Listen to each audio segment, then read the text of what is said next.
Te damos gracias, Espíritu Santo, por este encuentro que tiene tu propósito. Es un encuentro santo.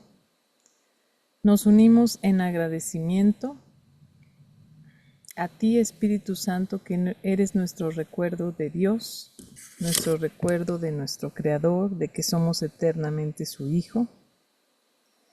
Te encomendamos todas nuestras necesidades, que sabemos que en realidad son una única necesidad. Agradecemos por la verdadera vida de cada uno y aprovechando que estamos unidas en un mismo propósito, agradecemos por la verdadera vida de nuestra hermana Rosa Adriana Jurado Rentería. Agradecemos por la plenitud con la que nuestro Padre Eterno la creó, el amor perfecto que le profesa eternamente y ella nos representa. Agradecemos por la sanación de su mente y porque tú, Espíritu Santo, que eres el sanador universal, obras los milagros de perdón y de sanación en nuestra hermana Adriana. Te la encomendamos de todo corazón. Asimismo, nos encomendamos en tus manos, Espíritu Santo. Te encomendamos nuestro cuerpo, nuestro ego y nuestras ilusiones para la corrección. Queremos sanar.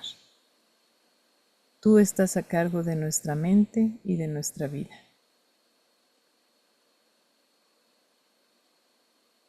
Y encomendamos este encuentro a ti, que sea tu propósito el que esté en nuestras mentes a cada instante.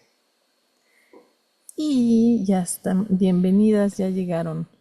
Está Adriana, Marisol, Yasmín, Eliana, Lore, Isa y Goyita. Bienvenidas. Y también algún compañero que se nos una después, también muy bienvenido. Dice Lore, hola Nina, buenas tardes. Muy buenas tardes, Lore. Entonces, vamos a ver, que estuvo muy buena la sección pasada.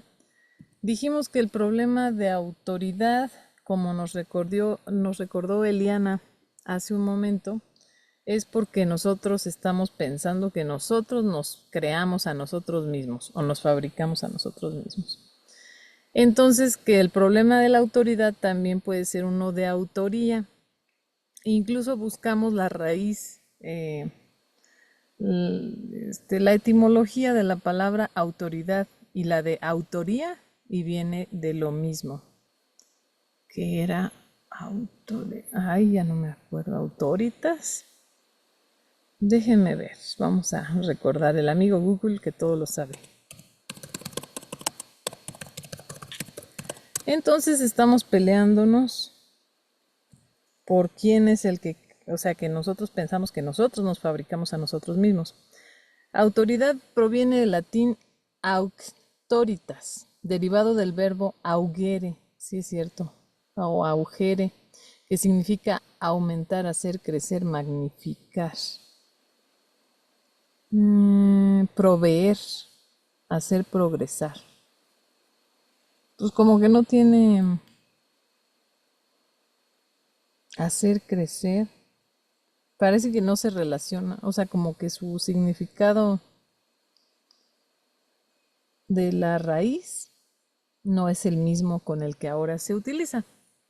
Pero autoridad y autoría venían de lo mismo, de aumentar, augere, decía en... bueno, se los pongo en... Se los comparto porque luego no se ve. Entonces, que era autoritas, derivado del verbo augere, que significa aumentar, hacer crecer, magnificar. Y autoría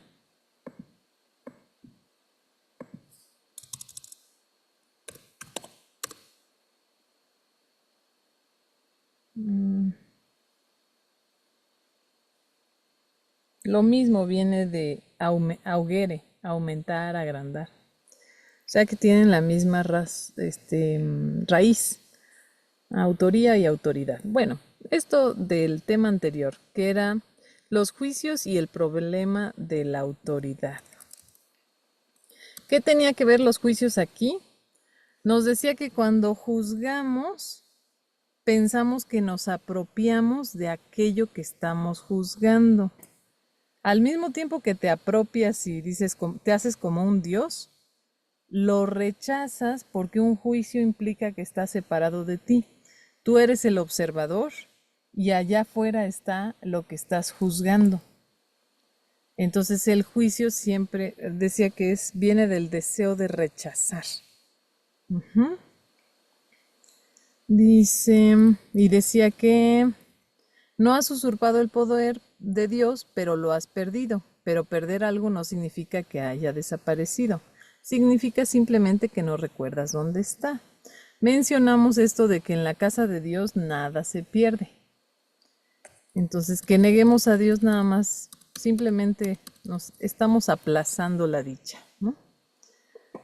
Y bueno, decía que es posible vivir sin juzgar y que todo miedo procede de negar la verdadera autoría.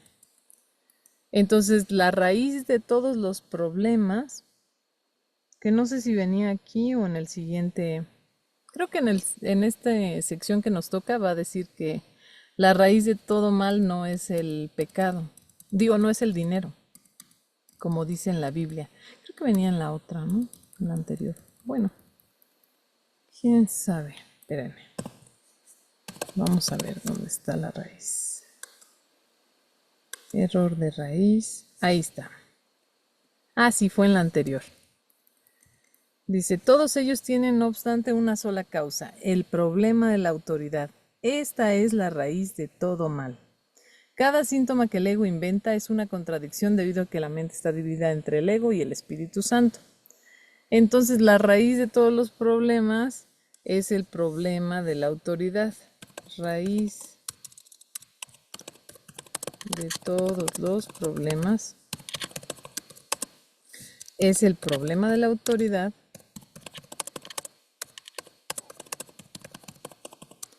Pero esto es pensar que soy diferente de Dios, estoy separado de Dios.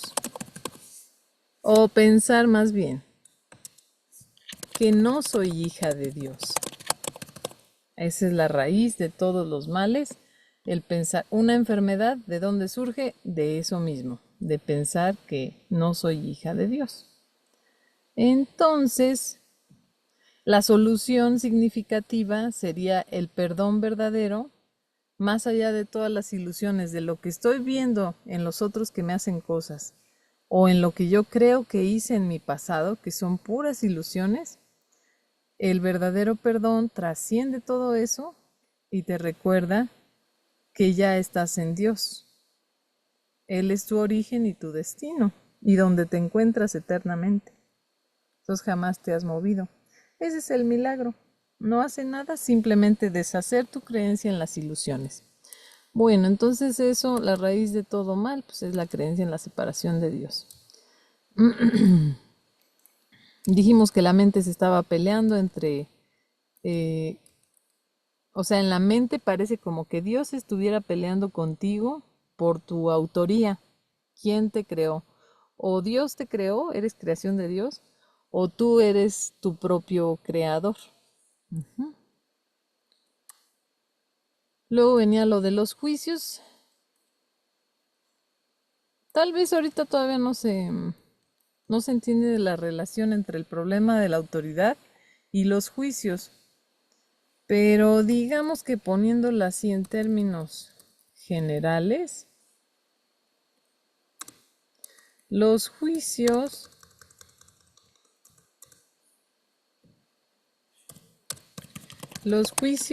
te separan de lo juzgado, ¿no? Lo que juzgas. Te hacen, ¡ay!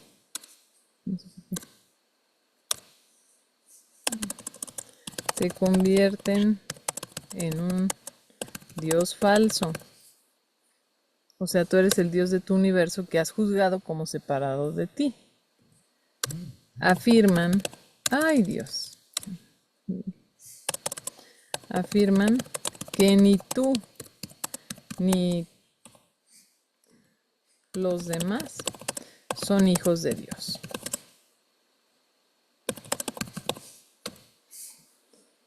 Entonces, esto se podría aplicar, por ejemplo, si juzgas a una persona que se aprovecha, que abusa de niños indefensos, sería muy fácil juzgar. Y nosotros decimos, no, es que sí tengo que juzgar porque yo tengo que separarme de eso porque es lo maligno, lo malo, lo que no quiere Dios. Pero te separas de ti mismo. Pones el pecado, la culpabilidad sobre el hermano pederasta y entonces te separas y al separarte de tu hermano te separas de Dios. Entonces, la ausencia de juicio hace que puedas reunirte con lo que es verdad en tu hermano, que es el Cristo o el Espíritu Santo. Entonces, los juicios pues están totalmente relacionados al problema de la autoridad porque te hacen un mini Dios. Y ahora vamos con nuestra sección 7. Se llama crear en contraposición a fabricar una imagen propia. ¿Tenemos alguna voluntaria? Déjenme ver en lo que... Bueno, sobre la piedra angular del ego que nos recomienda Isa que le demos a Google porque Google dice algo sobre Freud. Dice, el ego, según Freud, es la parte de la mente que busca el equilibrio entre las demandas del ello y las restricciones del superyo. Este concepto se convirtió en una piedra angular para entender cómo las personas procesan la información y toman decisiones. O sea que el ego sería el concepto del ego y que es el equilibrio entre las demandas del ello y las restricciones del superyo. Es la piedra angular para entender cómo las personas procesan la información y toman decisiones. Pues sí coincide con lo que dice el curso. El ego sería la piedra angular. ¿Y cuál es el ego? Es la creencia... Ay, no, espérenme, no es aquí. Es la creencia de que yo soy Dios. O sea, yo me creé a mí misma. Entonces, bueno, esa es la piedra angular del sistema de pensamiento. Dice de tu sistema de pensamiento, ¿no? Estábamos por acá, dice. Puedes percibirte como tu propio creador, pero lo único que puedes hacer es creerlo. No puedes hacer que sea verdad. La creencia de que sí puedes pensar que eres, o sea, que sí eres, sí es real que tú eres tu propio creador, es la piedra angular de tu sistema de pensamiento y utilizas todas tus defensas para atacar las ideas que podrían ponerla al descubierto. Todavía crees que eres una imagen que tú mismo fabricaste. Tu mente está en desacuerdo con el Espíritu Santo en este punto y no hay posibilidad de resolver esto mientras te empeñes en creer lo que es literalmente inconcebible. Esta es la razón de que no puedas crear y de que tengas miedo de todo lo que fabricas. Entonces ahí nos dijo en el párrafo anterior, crees que eres una imagen. Pero el Espíritu Santo sabe que no lo eres. Ahora vamos con el 5 y el 6, por favor. ¿Hay alguna otra voluntaria o seguimos con Goyita? Que nos apoye Goyita, como quieran. Bueno, entonces, Yasmín ya vino de relevo. Si quieres 5 y 6 y luego regresamos con Goyita para que descanse Goyita. Adelante, Yasmín, por favor. Ok, está bien. Gracias, Goyita. 5. La mente puede hacer que la creencia en la separación sea muy real y aterradora.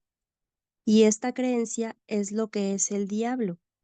Es una idea poderosa, dinámica y destructiva que está en clara oposición a Dios, debido a que literalmente niega su paternidad.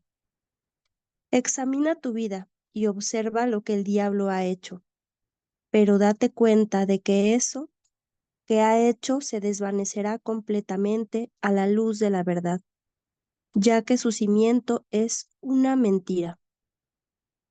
El hecho de que Dios te haya creado constituye el único cimiento que no puede ser debilitado, ya que la luz se encuentra en él. Tu punto de partida es la verdad, y tienes que retornar a tu origen. Mucho se ha visto desde entonces, pero en realidad no ha ocurrido nada. Tu ser no ha dejado de estar en paz, a pesar de que tu mente está en conflicto. Todavía no has retornado lo suficiente, y de ahí que tengas tanto miedo. A medida que te acercas a tu origen, experimentas el miedo a la destrucción de tu sistema de pensamiento, como si se tratase del miedo a la muerte. Pero la muerte no existe. Lo que existe es la creencia en la muerte. 6. La rama que no da fruto será cortada y se secará. Alégrate de que sea así. La luz brillará desde el verdadero cimiento de la vida y tu forma de pensar quedará corregida. No puede ser de otra manera. Tú, que tienes miedo de la salvación, estás eligiendo la muerte. Vida y muerte, luz y oscuridad, conocimiento y percepción son conceptos irreconciliables. Creer que se pueden reconciliar es creer que Dios y su Hijo no pueden reconciliarse. Solo la unicidad del conocimiento está libre de conflicto. Tu reino no es de este mundo porque te fue dado desde más allá de él. La idea de un problema de autoridad tiene sentido únicamente en este mundo. El mundo no se abandona mediante la muerte, sino mediante la verdad. Y la verdad solo la pueden conocer aquellos para quienes el reino fue creado y por quienes espera. Muchas gracias, Yasmín. Como aquí nos está hablando de la muerte, pero con respecto a la idea de lo que es el diablo, también lo menciona, y sobre lo que es la piedra angular nos habló del Espíritu Santo. Entonces aquí ya nos dio la piedra angular del Espíritu Santo, que es que tú fuiste creado por Dios. Ahí está, en rosa. El hecho de que Dios te haya creado constituye el único cimiento que no puede ser debilitado, ya que la luz se encuentra en él. Entonces acá ya podemos hacer nuestro esquema. ¿Dónde dice esto?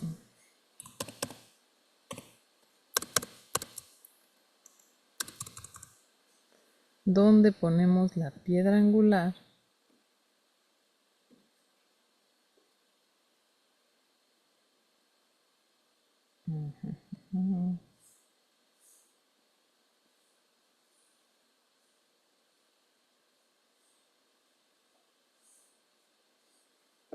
Y esta, la luz está en ella. No sé cómo hacer una luz hermosa, pero pues vamos a ver cómo que. Y entonces esta.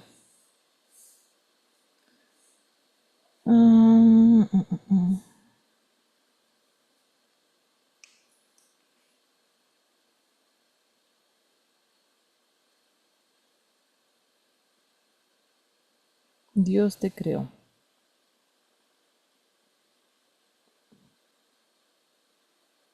Eres hijo de Dios. Bueno, esa es la piedra angular del sistema de pensamiento del Espíritu Santo.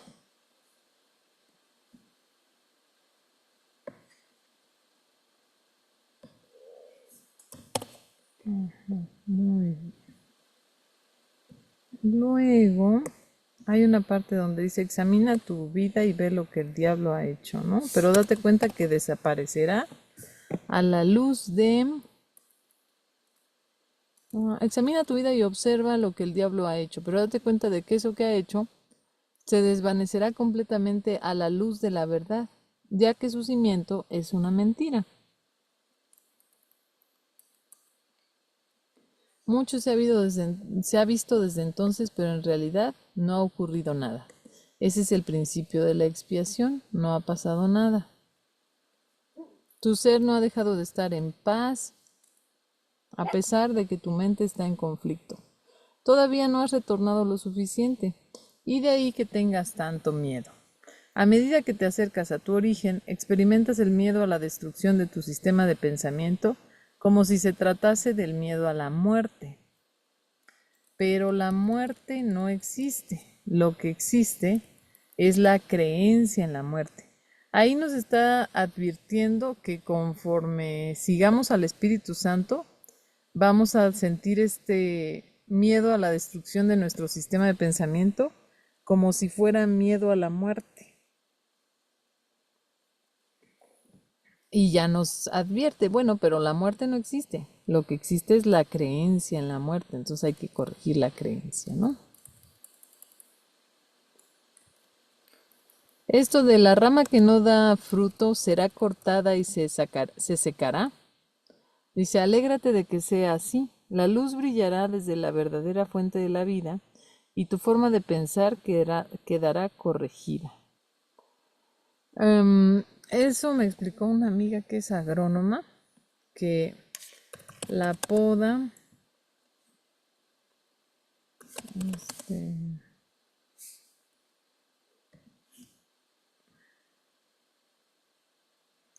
ay, no sé cómo se llama ese tipo de poda. Este,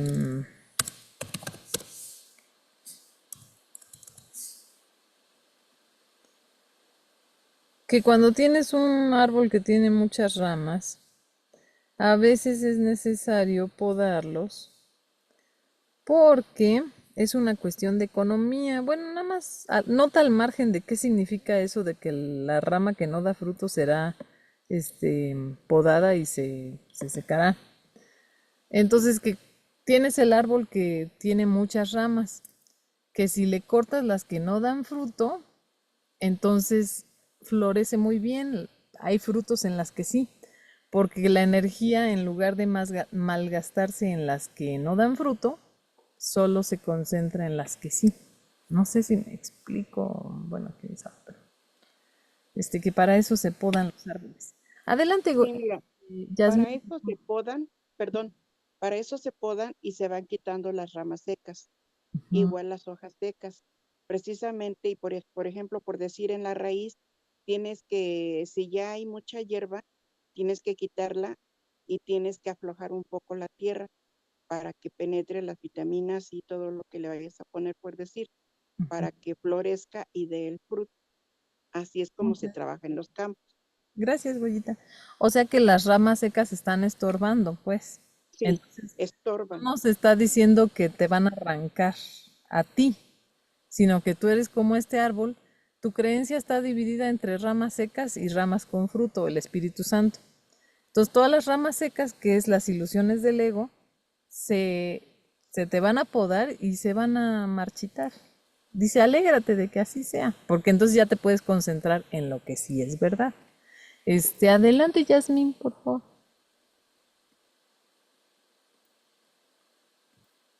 Era de lo que dijiste al último, que pensaba yo que la rama se refería al ego, ¿no?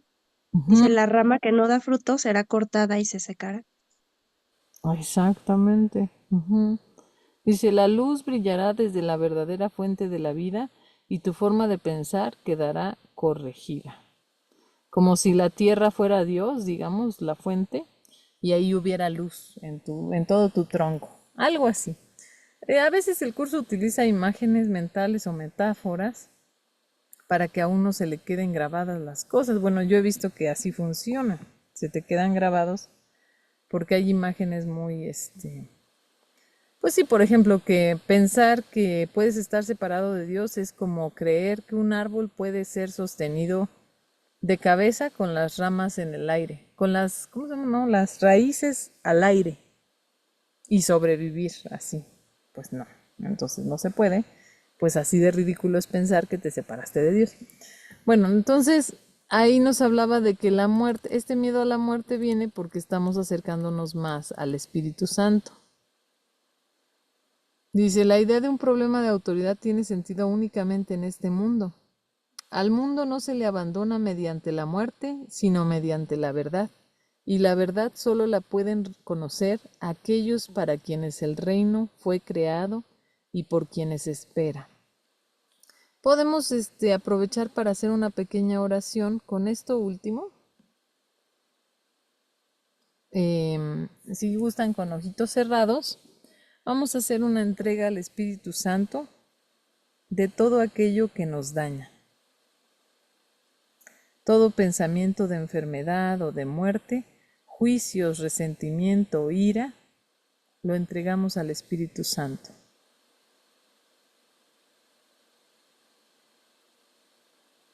Deseo ser libre de cualquier forma de juicio, de pensamiento asesino, sobre otros o sobre mí. Y quiero encontrar la fuente de toda la vida. Quiero perdonar y encontrar la vida.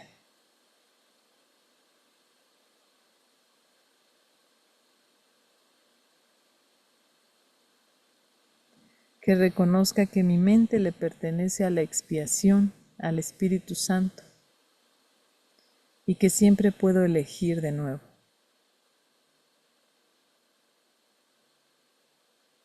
Elijo amarme y bendecirme como creación de Dios. Esa es mi piedra angular.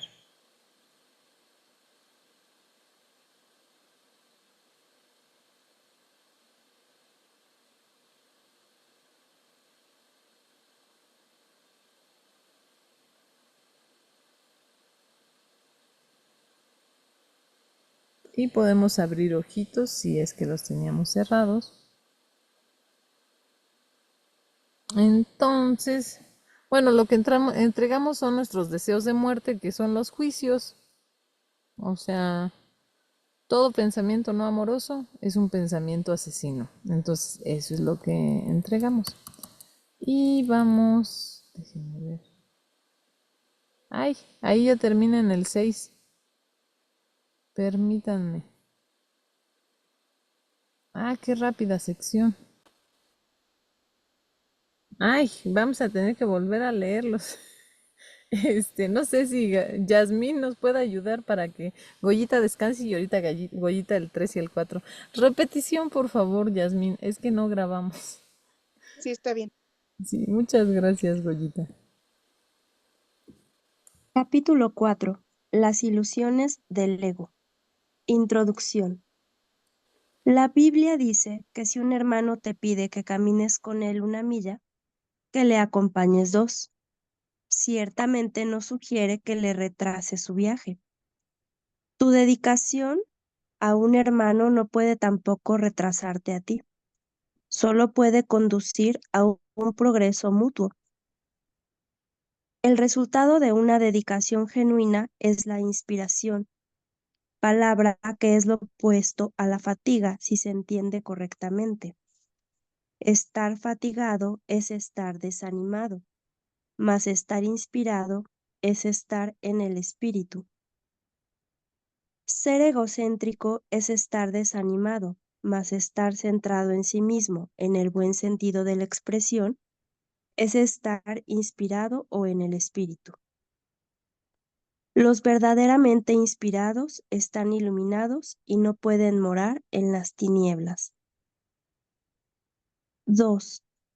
Puedes hablar desde el espíritu o desde el ego, según elijas. Si hablas desde el espíritu, es que has decidido acatar las palabras aquíétate y reconoce que yo soy Dios. Estas son palabras inspiradas porque reflejan conocimiento. Si hablas desde el ego, estás renegando del conocimiento en vez de ratificándolo, y por lo tanto estás desanimándote. No te embarques en viajes inútiles, pues ciertamente no llevan a ninguna parte. Puede que el ego los desee, pero el espíritu no puede emprenderlos porque nunca está dispuesto a apartarse de sus cimientos. Perfecto, muchas gracias, Yasmín. Nos sirvió mucho el repaso. Entonces ahí nos está comenzando a explicar que nos conviene escuchar al Espíritu Santo Porque escuchar al Espíritu Santo es estar animado, estar en el Espíritu. Ser egocéntrico es estar desanimado, y estar centrado en sí mismo, en el buen sentido de la expresión, es estar inspirado o en el espíritu. Y esto sería lo contrario a la fatiga, la inspiración. Entonces, déjenme ver porque hay un micro por ahí abierto. Listo. Entonces nos está diciendo como los términos que se oponen. De un lado está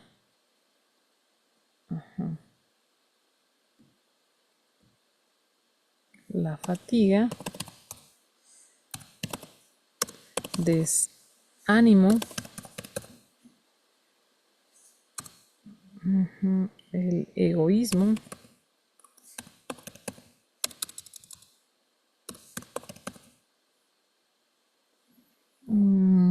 ¿qué más? ¿Teníamos algún otro?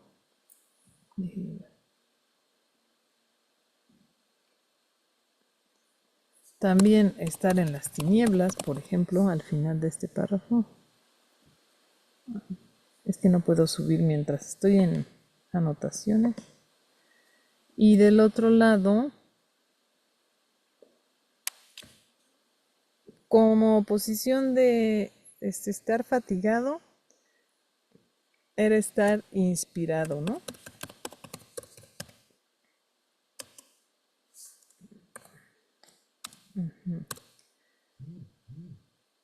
Lo contrario a la fatiga, alguien me puede decir, es que no puedo subir el texto porque como estoy en lo de las anotaciones. Sí, dice, estar fatigado es estar desanimado, más estar inspirado es estar en el espíritu. Entonces sería como lo mismo, ¿no? Inspirado, la inspiración, y lo contrario al desánimo es estar en espíritu. O sea, esto como sinónimos, inspirado o en espíritu. No, el 7 dice, ser egocéntrico es estar desanimado, más estar centrado en sí mismo. En el buen sentido de la expresión es estar inspirado o en el espíritu. Sería centrado en sí mismo, con mayúsculas sí mismo. No, eso sería lo contrario al egoísmo. Sí, ¿no? A ser egocéntrico, Ajá. Sería estar centrado en sí mismo, en el buen sentido. Ajá, muchas gracias. En el buen sentido. Y también lo contrario a estar en las tinieblas, pues estar iluminado. Los que están inspirados. Muchas gracias, Gina. Exactamente. Entonces, acá como sinónimos, lo contrario a la fatiga es la inspiración. Lo contrario al desánimo, lo mismo, estar en espíritu. Lo contrario al egoísmo sería estar centrado en sí mismo en el buen sentido. Es decir, centrarte en sanar, en perdonar, en seguir al Espíritu Santo. Y allí, en lugar de morar en las tinieblas, estamos iluminados. Eso sería como los opuestos. Nada más déjenme cambiarle el color, porque de este lado pues tendríamos las cosas azulitas, ¿verdad? Y ya nada más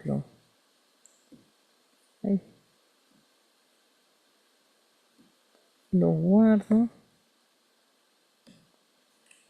Y para ponerlo aquí.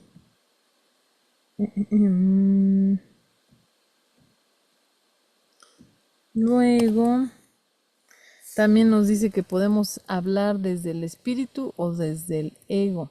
Esto de... A lo largo del texto nos va a hablar de esto de ayudar al hermano, que si el hermano te pide algo descabellado que lo hagas, etc. Si un hermano tal, también nos dice, no abandones a tu hermano ahora, y un montón de cosas. Entonces aquí nos está mencionando esto del compromiso con nuestros hermanos, que si un hermano te pide que camines con él 1 milla, que lo acompañes 2. Y que no lo retrases, eso no sugiere que lo retrases en su viaje. Tu dedicación a un hermano no puede tampoco retrasarte a ti.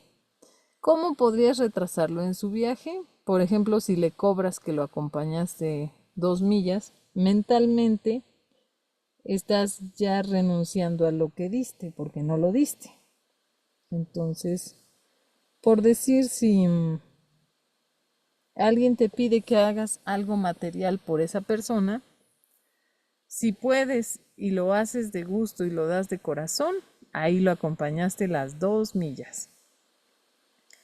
Pero si puedes y lo haces, pero luego le reclamas o siempre estás resentido porque tuviste que sacrificar ese día, pues ahí estarías como que retrasándote a ti y a tu hermano, como que lo estás jalando para atrás.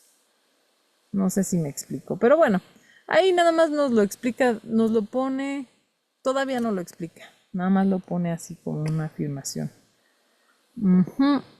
Entonces, que la dedicación genuina, su resultado es la inspiración. Ella luego nos empieza a explicar esto sobre estos opuestos, ¿no? Puedes hablar desde el espíritu o desde el ego, según elijas. Si hablas desde el espíritu, es que has decidido acatar las palabras. Aquíétate y reconoce que yo soy Dios. Esto, pues, es la piedra angular. O sea, has decidido aceptar la autoría de Dios o la autoridad de Dios. Dios es mi Padre. Son palabras inspiradas porque reflejan conocimiento. Si hablas desde el ego, estás renegando del conocimiento en vez de ratificándolo y por lo tanto estás desanimándote. No te embarques en viajes inútiles, pues ciertamente no llevan a ninguna parte. Puede que el ego los desee, pero el espíritu no puede emprenderlos porque nunca está dispuesto a apartarse de sus cimientos. Y ahora sí, Goyita, ¿nos ayudas con el 3 y 4, por favor? Sí.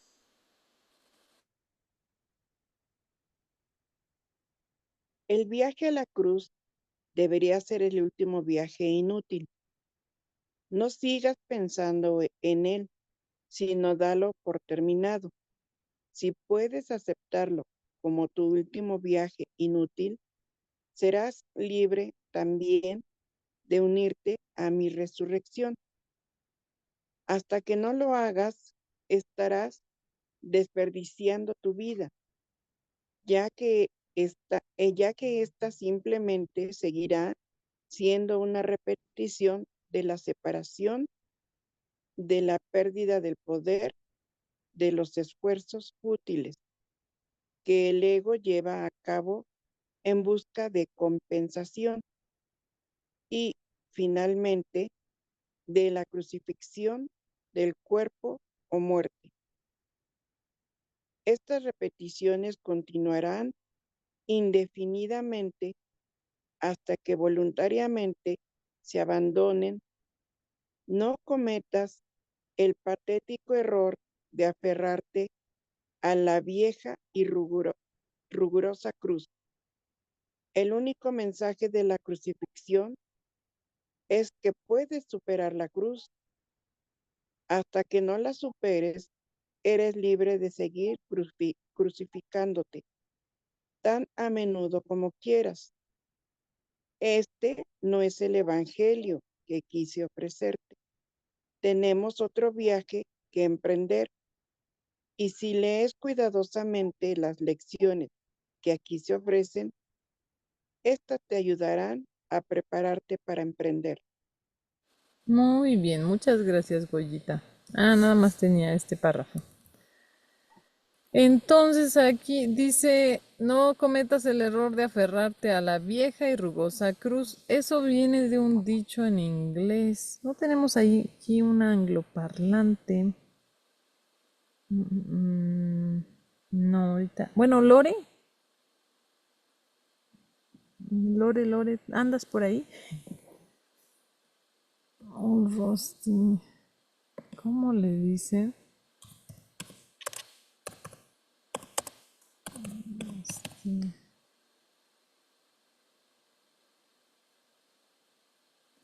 Déjenme ver. Pues Google Traductor. Bueno, ya lo encontré. No es un dicho de la cultura anglosajona, sino que es una canción de 1914 que se llama así, La vieja y rugosa cruz. Dice, esa vieja y rugosa cruz es el emblema de sufrimiento y de vergüenza, sobre la cual Jesús derramó su sangre por nosotros y fue marcado con tu nombre mucho antes de que nacieras. Él murió por ti, Él derramó su sangre por ti. Su cruz fue pensada en ti, su crucifixión, por decirlo. Entonces, bueno, es como decir la vieja confiable cruz, el viejo confiable castigo, como algo a lo que ya estás acostumbrado, que es malo, pero dices, oh, la vieja y confiable.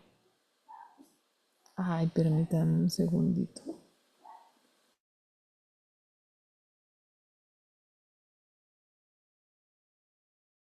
La puerta. Bueno,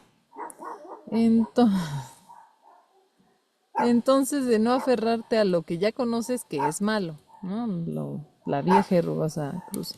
Y decía que ese no es el evangelio que quiso ofrecernos Jesús. Dice, tenemos otro viaje que emprender. Y si lees cuidadosamente las lecciones que aquí se ofrecen, estas te ayudarán a prepararte para emprenderlo. Ajá. Entonces, seguimos con la enseñanza y el aprendizaje correctos. No sé si Yasmín nos puede ayudar con el 1 y el 2, por favor.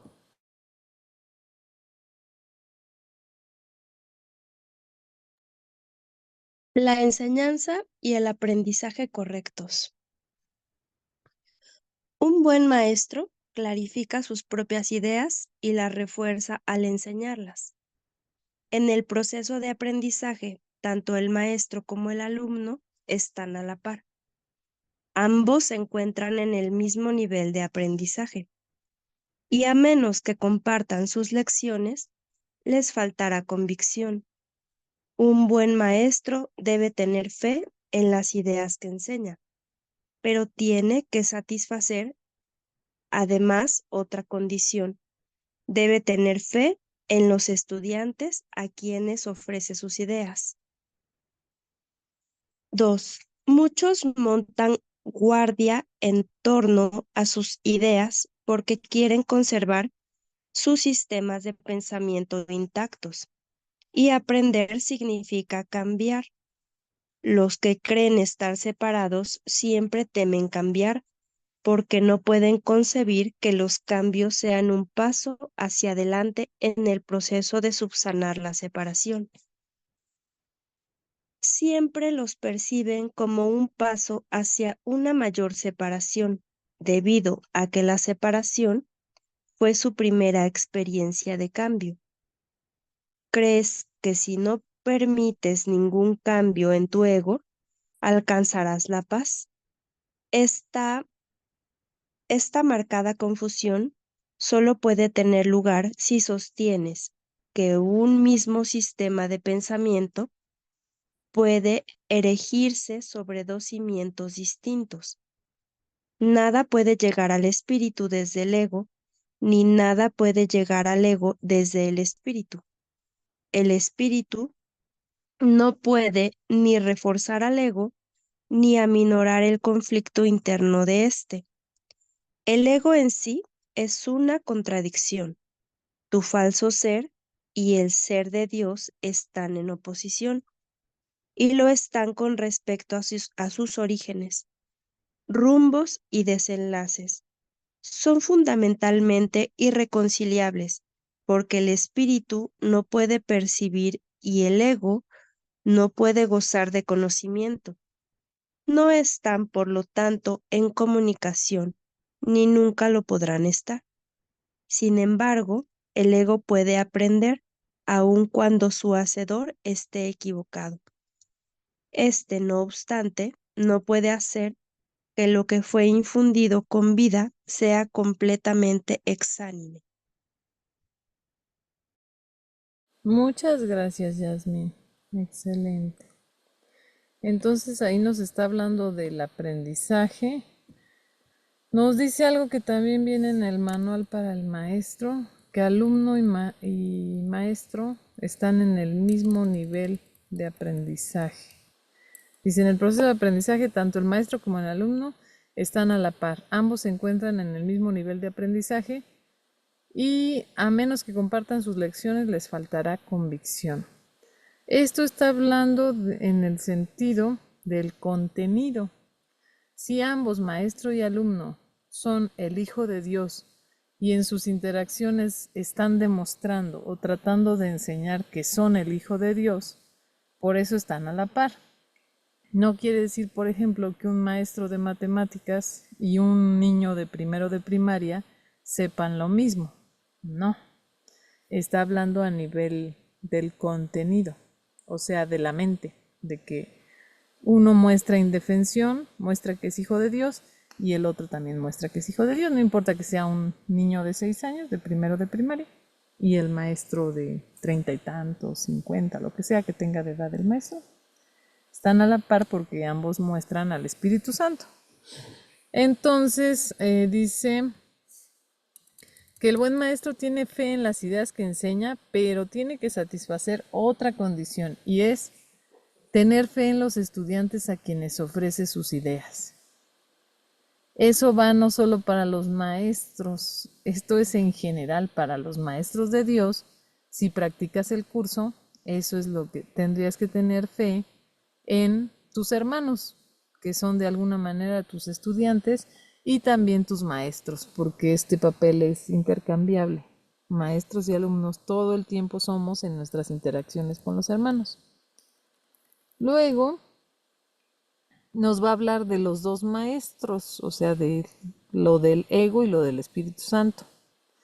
Dice, muchos montan guardia en torno a sus ideas porque quieren conservar su sistema de pensamiento intactos, y aprender significa cambiar. Aquí viene una definición de aprendizaje muy buena, muy simple, solamente una palabra. Aprender significa cambiar. Que los que creen estar separados, eso nos involucra a nosotros, siempre temen cambiar porque no pueden concebir que los cambios sean un paso hacia adelante en el proceso de subsanar la separación. Lo piensan como un paso hacia una mayor separación porque la separación fue su primera experiencia de cambio. O sea, curiosamente uno piensa que si cambia, se va a dirigir hacia algo peor, porque la separación fue el primer cambio. Entonces ya asociamos los cambios con algo malo. ¿Crees que si no permites ningún cambio en tu ego, alcanzarás la paz? Por ejemplo, creemos que si vivimos muchísimos años en un cuerpo, es símbolo de santidad. Una persona que se muera a los 100 años de muerte natural nos parece lo máximo, porque pensamos en alargar, en no cambiar, que sigamos en el estado en el que nos encontramos, en un cuerpo. Luego dice, la confusión solo puede dar, esta marca de confusión solo puede tener lugar si sostienes que un mismo sistema de pensamiento puede erigirse sobre dos cimientos distintos. Lo de estar confundidos con respecto a los cambios. Dice, solo puede ocurrir si sostienes que un mismo sistema de pensamiento puede erigirse sobre dos cimientos distintos. Nada puede llegar del espíritu. No, nada puede llegar al espíritu desde el ego, ni nada puede llegar al ego desde el espíritu. El espíritu no puede ni reforzar al ego, ni aminorar el conflicto interno de éste. El ego en sí es una contradicción. Tu falso ser y el ser de Dios están en oposición, y lo están con respecto a sus orígenes, rumbos, desenlaces. Entonces aquí nos habla de que la confusión de que los cambios está medio complicado, ¿verdad? Porque dice que asociamos el cambio con la destrucción porque nuestra primera experiencia fue la separación. Entonces digamos que vamos a poner como el cambio, déjenme. Ah, entonces el cambio vamos a simbolizarlo así con esas flechitas como de reciclaje. Entonces lo asociamos con la destrucción,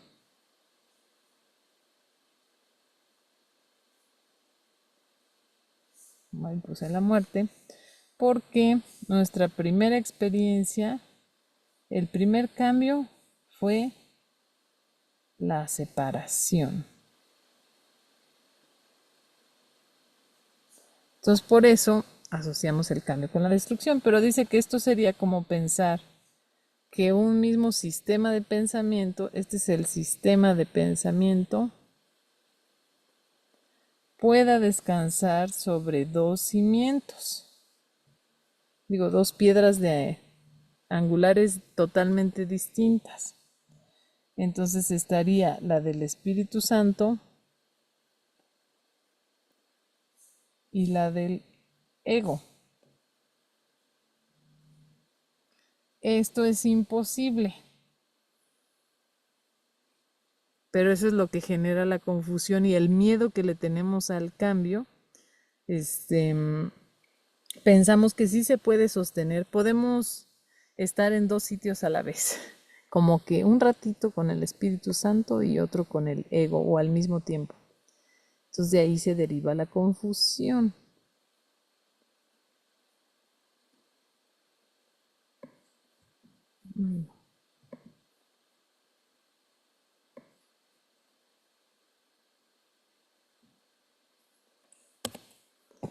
Entonces, vamos al... no, no compartí la pantalla.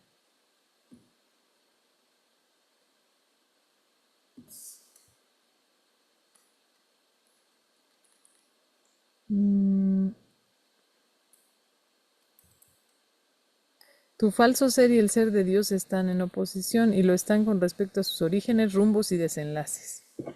Son fundamentalmente irreconciliables porque el espíritu no puede concebir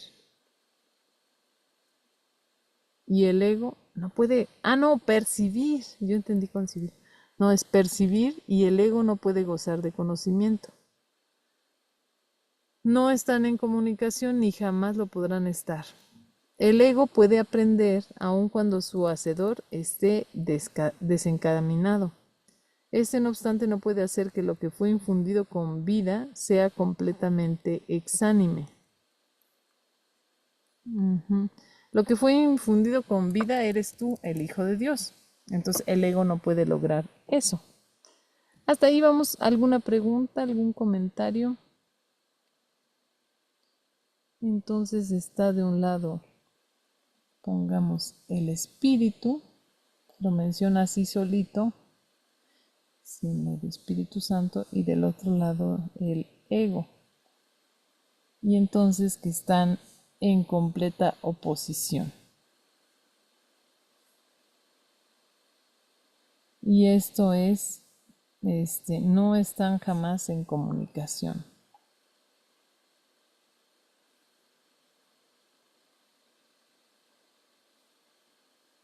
Están en directa oposición.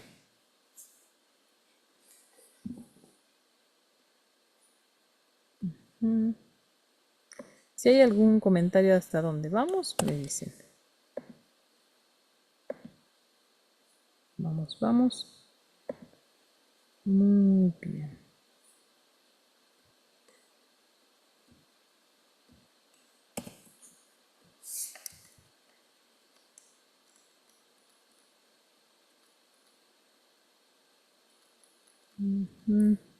Y ahora sí, vamos al 3 y el 4. ¿Nos podrías ayudar, Yasmin? ¿Sí estás disponible? Sí. Adelante, por favor. 3. El espíritu no tiene necesidad de que se le enseñe nada, pero el ego sí. El proceso de aprender se percibe en última instancia como algo aterrador porque conduce no a la destrucción del ego, sino al abandono de éste a la luz del espíritu. Este es el cambio que el ego no puede sino temer, puesto que no comparte mi caridad. La lección que yo tuve que aprender es la misma que tú tienes que aprender ahora.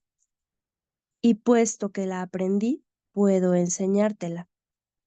Nunca atacaré a tu ego.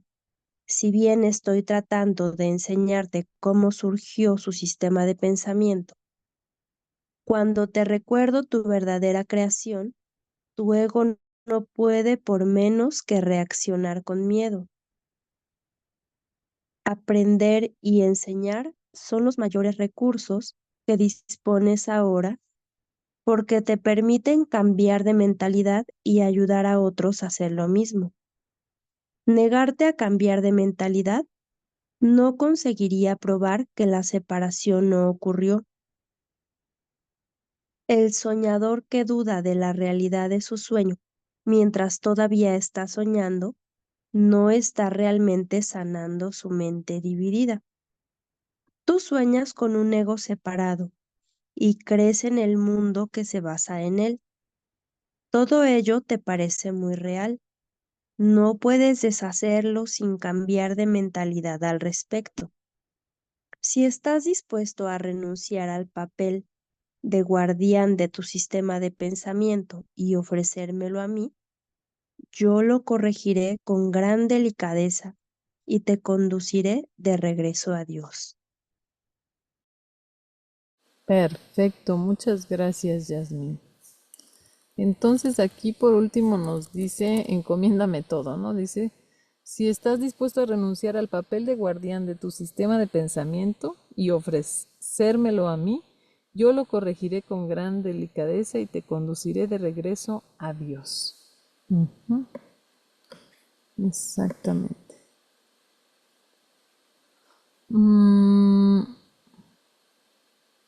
Dice el soñador que duda de la realidad de su sueño mientras todavía está soñando, no está realmente sanando su mente dividida. Entonces que no solo se trata de dudar, ¿será cierto lo que está viviendo? Tiene que haber una certeza. Tú sueñas con un ego separado y crees que el mundo se basa en él. Todo ello te parece muy real. No puedes deshacerlo sin cambiar de mentalidad al respecto. Ujú. Y luego, antes nos decía esto de que el Espíritu Santo no tiene necesidad de que se le enseñe nada, pero el ego sí. Entonces eso lo tenemos que tener claro, que el ego no necesita perfeccionarse. Dije el ego, no, el espíritu, perdón. Que el espíritu no necesita perfeccionarse porque ya es perfecto. Pero el ego es el que aprende. Entonces, dice que para el ego es algo aterrador porque conduce no a la destrucción del ego, sino al abandono de éste a la luz del espíritu. Pero de todos modos se siente como si fuera una destrucción. Uno piensa que se está destruyendo el ego, ¿no? Este es el cambio que el ego no puede sino temer, puesto que no comparte mi caridad, ¿no? La lección que tuve que aprender es la misma que tú tienes que aprender ahora y puesto que la aprendí, puedo enseñártela. Exactamente. Dice que nunca atacará a nuestro ego. Por si leemos algo que no nos guste, nos enojamos con Jesús. Dice, Él nunca va a atacar nuestro ego. Pero nos va a enseñar cómo surgió su sistema de pensamiento. Dice, cuando te recuerdo tu verdadera creación, tu ego no puede por menos que reaccionar con miedo. Y que aprender y enseñar son los mayores recursos porque permiten cambiar de mentalidad y ayudar a otros a hacer lo mismo. Exactamente. Bueno, ahí fue los dos párrafos. Y ahora vamos con el 5 y con el 6. ¿Estás disponible, Goyita? Sí, Perfecto, con el 5 y el 6, por favor. 5. Todo buen maestro espera impartir a sus estudiantes tanto de lo que él mismo ha aprendido que algún día dejen de necesitarle. Este es el verdadero y único objetivo del maestro. Es imposible convencer al ego de esto, porque va en contra de todas sus leyes. Pero recuerda que las leyes se promulgan para proteger la continuidad del sistema en que cree que las promulga. Es natural que el ego trate de protegerse a sí mismo. Una vez que lo inventaste, pero no es natural que desees obedecer sus leyes a menos que tú creas en ellas. El ego no puede tomar esta decisión debido a la naturaleza de su origen, pero tú puedes tomarla debido a la naturaleza del suyo. 6. Los egos pueden chocar en cualquier situación, pero es imposible que el espíritu choque en absoluto. Si percibes a un maestro simplemente como un ego más grande, sentirás miedo, ya que agrandar un ego es aumentar la ansiedad que produce la separación. Enseñaré contigo y viviré contigo si estás dispuesto a pensar conmigo, pero mi objetivo será siempre eximirte. Finalmente, la necesidad de un maestro, esto es lo opuesto al objetivo del maestro que se deja guiar por el ego. A ese solo le interesa el efecto que su ego pueda tener sobre otros egos y por consiguiente interpreta la interacción entre ellos como un medio de conservar su propio ego. Yo no podría dedicarme a enseñar si creyese eso, y tú no serás un maestro dedicado mientras lo creas. Se me percibe constantemente como un maestro al que hay que exaltar o rechazar, pero yo no acepto ninguna de estas dos percepciones de mí mismo. Muchas gracias, Goyita. Excelente. Entonces nos está enseñando más sobre el aprendizaje, valga la redundancia, enseñar sobre el propio aprendizaje. Yo creo que ahí más o menos nos vamos a quedar porque son, ¿cuántos? Son 12 párrafos. Vamos en el 6, justo a la mitad. Entonces, esto pues ya lo sabíamos del aprendizaje del mundo, esto coincide, que el buen maestro debe dar todo lo que sabe a su alumno para que un día dejen de necesitarte. Eso sería la forma de reconocer a un buen maestro, es que no se queda nada para sí mismo, sino que lo da todo. Luego dice que para el ego esto es imposible, pues cómo va a dar todo, ¿no? Hay que quedarse con algo, ¿no? Y que las leyes del ego son para que continúe el ego, ¿no? Es natural que el ego trate de protegerse a sí mismo, ya que lo inventaste, pero no es natural que desees obedecer sus leyes a menos que tú creas en ellas. Ajá. El ego no puede tomar esta decisión debido a la naturaleza de su origen, pero tú puedes tomarla debido a la naturaleza del tuyo, o sea, tomar la decisión de no obedecer las, ¿cómo se llama? Las leyes del ego. Un momentito, por favor.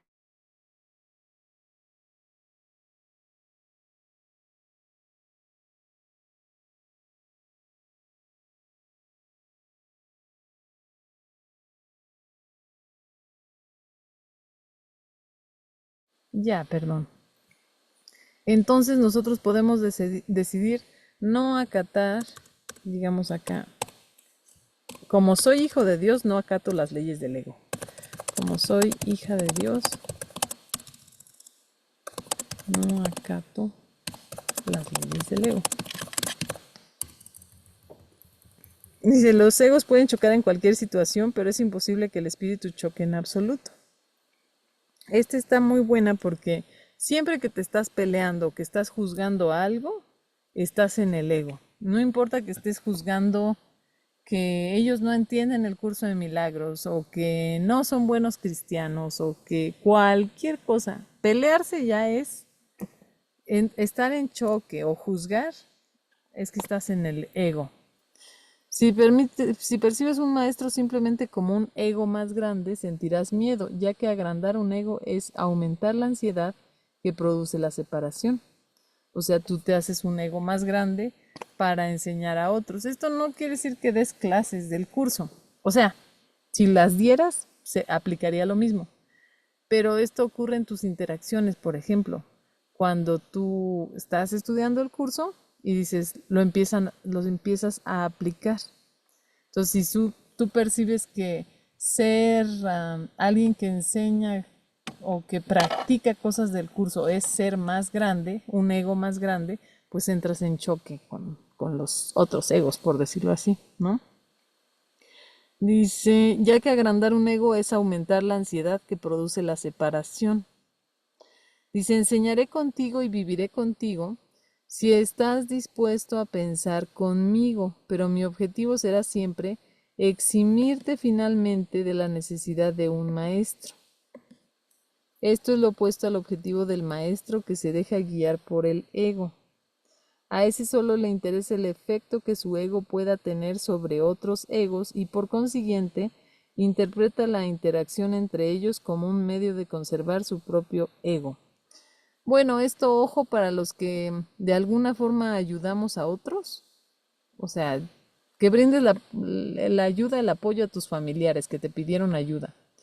O porque tú quisiste apoyas a alguien. Cuando tú te estás alegrando porque ayudaste a otro, aguas, porque estás siendo un maestro del ego. No sé si me explico. O sea, cuando uno se enorgullece de la importancia personal, interesarse del efecto que mi ego tiene sobre otros egos, entonces, pues ya estoy en el ego. Entonces siempre tenemos que estar practicando. Es una práctica común, o sea, cotidiana, todo el tiempo.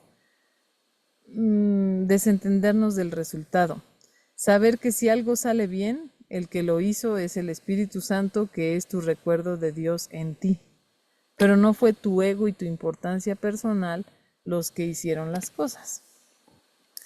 Entonces al final dice, se me percibe como un maestro al que hay que exaltar o rechazar, pero yo no acepto ninguna de esas dos percepciones de mí mismo. Entonces, hasta ahí donde vamos, no sé si haya comentarios, hoy están muy calladitas, déjenme ver, ¿no será que les tengo el... Porque, qué rico es juzgar, ¿verdad? Pero empiezas a aprender que pues no es bueno juzgar, no es bueno criticar, no es bueno enojarte, porque te produce, sí, muerte, como aquí nos enseña, ¿no? El curso. De una u otra manera, vamos envenenándonos nosotros mismos, envenenando la mente y produciendo enfermedades. ¿Qué es esto, no? Al final de cuentas, uno solo sí se toma el veneno y uno solo pues tiene la cura, ¿no? Exactamente. Sí, oye, Ajá. coincido totalmente que va uno aprendiendo. A veces pienso como en estos pensamientos de juicios, crítica, que uno criticaba con mucha facilidad. Bueno, hablo por mí, yo criticaba con mucha facilidad. Con cosas del curso como la que vimos la clase antepasada, me parece, cuando dice, reírse de otro no puedes significar por menos que este, te estás riendo de ti mismo. No, lo dije mal, pero que cuando te ríes de otros es porque te consideras inferior. Eso ya te hace detenerte, así como si en tu mente hubiera unos perros del mal y les dices, quietos. O tú fueras un perro del mal y dices, calma, calma. Que si te burlas de alguien, te estás burlando de ti misma. y te estás sintiendo inferior. ¿Quieres sentirte inferior, Nina? Entonces ya te hace controlar esos perros del mal y ya dices, ah, cierto. Y hay un cambio. Entonces, Sí, sí hay un cambio, porque se habló la semana pasada de eso, en que pues si juzgas, te estás juzgando, si condenas, te estás condenando, sí. porque eres lo mismo. Esta persona contigo o estas personas contigo es lo mismo porque es de la misma creación. Entonces, al juzgar, al criticar, al condenar, es lo mismo que te estás haciendo a ti. Entonces ya, por ejemplo, yo ya lo pienso, ¿no? Ya Ujú, lo pienso porque yo digo, no, pues si estoy juzgando, pues entonces, ¿qué me estoy juzgando yo? Y ujú, si estoy criticando, también yo qué me estoy criticando. Y a la vez de criticar y de juzgar y de todo, pues yo misma estoy provocando que mi mente esté enferma. Y de al estar enferma, yo produzco mis enfermedades. Yo misma produzco mis juicios, mis condenaciones y mis crucifixiones. Yo así lo entiendo, ¿no? Entonces, sí hay un cambio, sí lo hay. Yo lo he notado en mí. sí, sí, sí. Muchas gracias, Goyita. Adelante, Isa. Y una consulta, ¿a qué se refiere con el último viaje inútil? Está en la introducción, punto 3. Ah, el último viaje inútil, pues el de la crucifixión, porque el sacrificio no sirve de nada. Que lo veas así como un viaje inútil, el que tuviera que sacrificarse fue reinterpretado por el Espíritu Santo, pero en principio no había para qué. ¿Dónde me dijiste que era? En la introducción. Introducción, punto 3. Dice, el viaje a la cruz debería ser el último viaje inútil. Ujú. No sigas pensando en él, sino darlo por terminado. Si puedes aceptarlo como tu último viaje inútil, serás libre también de unirte a mi resurrección. O sea que veas como la crucifixión de Jesús como si fuera la última crucifixión que tuviste que hacer. Es que yo pienso que aquí Jesús se está refiriendo a que muchos católicos hemos pensado que la enfermedad, el cáncer, por ejemplo, era como una crucifixión que aceptábamos en vida para expiar y poder ir al cielo, como un pago. Como si Dios fuera un cadenero del antro que tienes que darle por ahí un pago para que te deje entrar. O San Pedro, quien sea que esté en la entrada del cielo. Entonces el ego piensa que así va a expiar, pagando por sus pecados. Entonces Jesús nos dice, tú toma mi crucifixión como la última tuya, tu última crucifixión. Entonces ya no te aferres a ella. Pero esto está en torno a todas nuestras crucifixiones.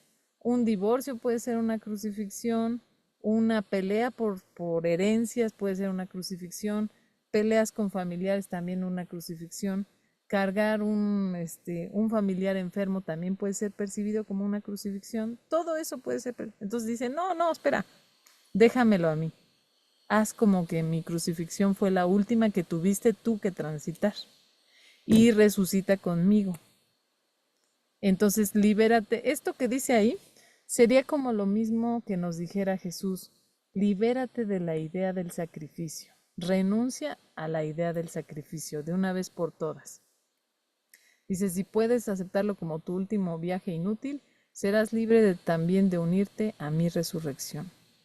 O sea que como tus cargas, lo que pienses que tienes que pagar, échamelo a mí, como que dice Jesús, y resucita conmigo.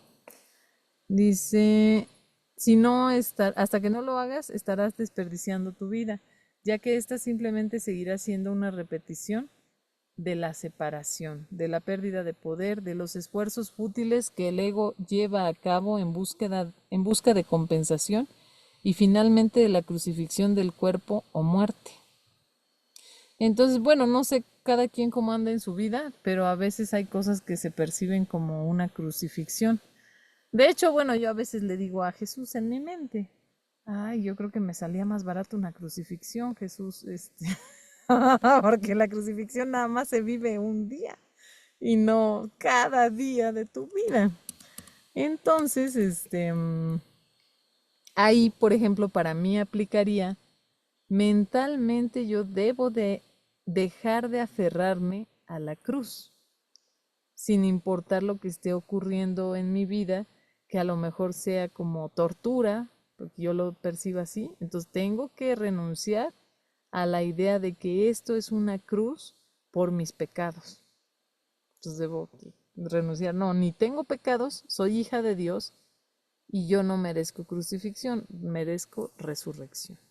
No sé si así queda, Isa. Sí, me queda claro, Nina, gracias. Perfecto, muy bien.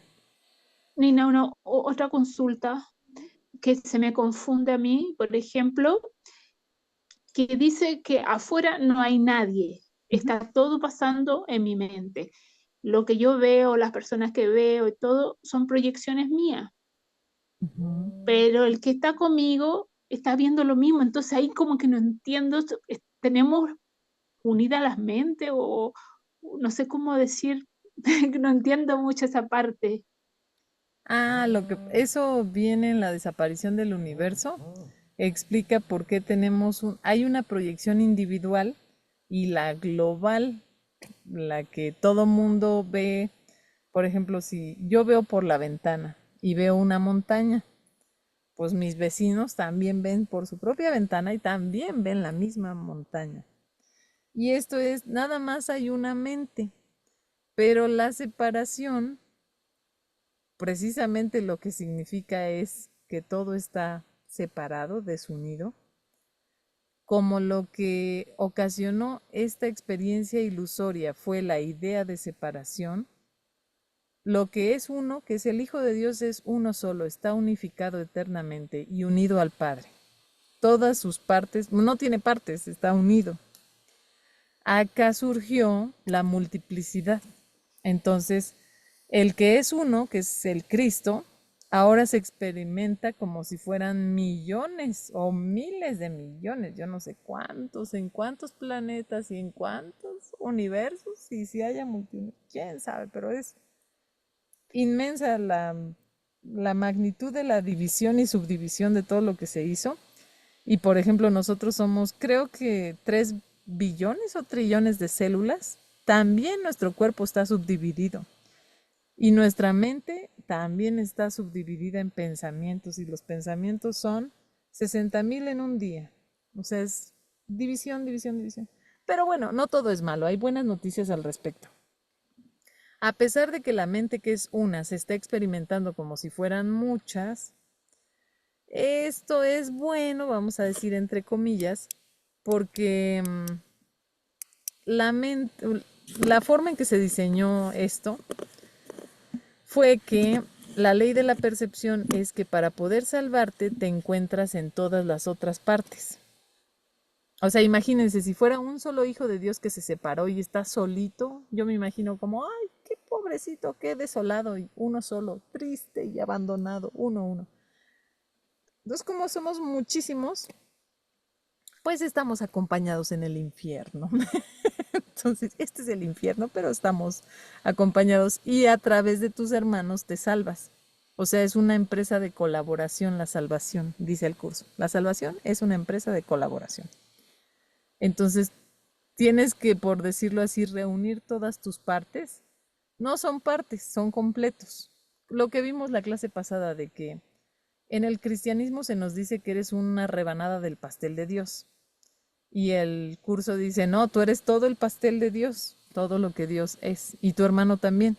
Entonces, para poder darte cuenta o retornar a que tú eres el pastel de Dios, tienes que ver pasteles por doquier.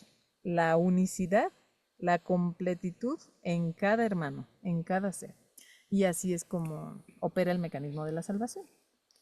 Pero sí, así es. ¿Cómo ves, Eliana? Muchas gracias. Es como los fractales, porque los fractales son todos iguales y muchos, pero todos son una réplica idéntica de lo que los formó. Exactamente. No sé cómo podríamos verlo en cuanto al...